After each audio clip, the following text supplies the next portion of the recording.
Y son días complicados en esa localidad. Vamos a conversar con el intendente, Lisandro Matzkin, para hacer una evaluación en este día de cómo está la situación sanitaria de Pringles. El intendente, ¿qué tal? Muy buenas tardes, gracias por estos minutos. Hola, ¿qué tal? Buenos días. Bueno, qué panorama complejo, ¿no? Teniendo en cuenta que hace algunas semanas nos comunicábamos cuando había surgido el primer caso de un trabajador del servicio penitenciario de aquí de Bahía Blanca que vive en Pringles, y ahora este brote que los ha obligado a retroceder de fase. ¿Cuál es el panorama hoy? Bueno, recién en el paneo que hicieron queda a las claras de que estamos afrontando el brote en este momento, además de la información certera que dieron recién. Nosotros tenemos 700 aislados aproximadamente, un número bastante importante en una población de 25.000 habitantes. Eh, Tuvimos el fin de semana el primer fallecido con coronavirus, como lo explicaron muy bien, y todavía no tenemos la situación controlada. Nosotros ayer tuvimos 2 casos nuevos activos, 14 nuevos hisopados que se están analizando hoy en el Hospital Pena. Todavía la situación no está bajo control. Ante esta situación de que no tenemos la situación controlada es que consensuamos con la provincia una fase 3 durante 2 semanas que vence el próximo fin de semana. Este fin de semana vamos a tener que rever y de acuerdo a cómo esté la situación jueves y viernes, replantearemos con el Ministerio de Salud y con la Jefatura de Gabinete la situación de Pringles. Lisandro, ¿qué balance hacen? ¿Por qué ocurrió este brote tan intempestivo y tan fuerte, ¿no? ¿Se relajaron allí los vecinos de Pringles? ¿Qué es lo que pasó? Básicamente exceso de confianza. A ver, nosotros veníamos de una situación muy buena durante 4 meses aproximadamente. Habíamos tenido solamente 2 casos, los 2 muy bien controlados. Una persona que pertenece al servicio penitenciario que actuó muy bien, se aisló a tiempo, declaró ante los primeros síntomas llamó a telemedicina. Lo mismo pasó con el segundo caso, un policía que también trabajaba en Bahía, que procedió de la misma manera y no contagiaron a nadie. Cuando se nos dio el tercer caso, fue distinta la situación. Hubo una reunión familiar de por medio que estaban permitidas, vale aclararlo, hasta 10 personas, y estuvo dentro de esa lógica. El problema es que hubo gente que participó de esa reunión familiar que tenía síntomas y que no llamó a telemedicina ni dijo nada y estuvo circulando durante varios días. Ahí es donde nosotros comenzamos a tener el nudo de nuestro problema.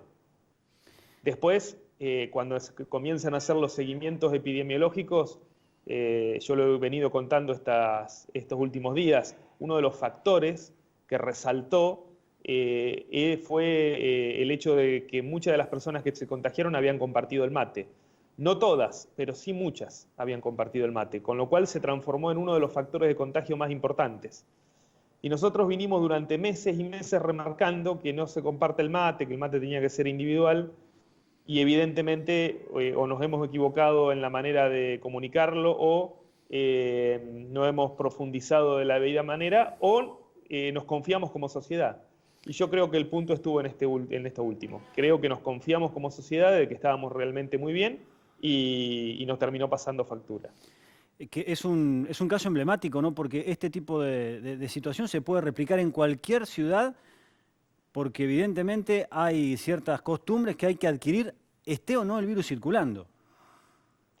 Sin lugar a dudas, a ver, yo ofrezco a Pringles y hablo con los intendentes de la región para contarles qué es lo que nos pasó a nosotros, para que sirva de ejemplo para que no se reiteren los errores.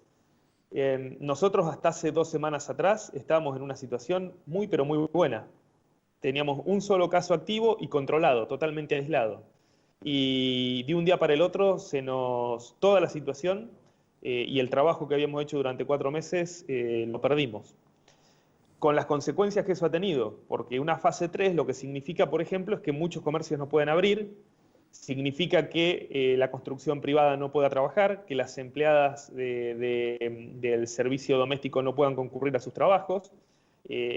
Todo eso significa una complicación muy, pero muy importante en la cuestión económica de cada una de esas familias. Así que no es una cuestión menor, más además de la cuestión sanitaria, de que hoy tenemos el hospital y nuestros médicos trabajando a full, sobrecargados de trabajo, el servicio de telemedicina sobrecargado de trabajo, 40 voluntarios haciendo los seguimientos epidemiológicos y muchísima cantidad de gente aislada.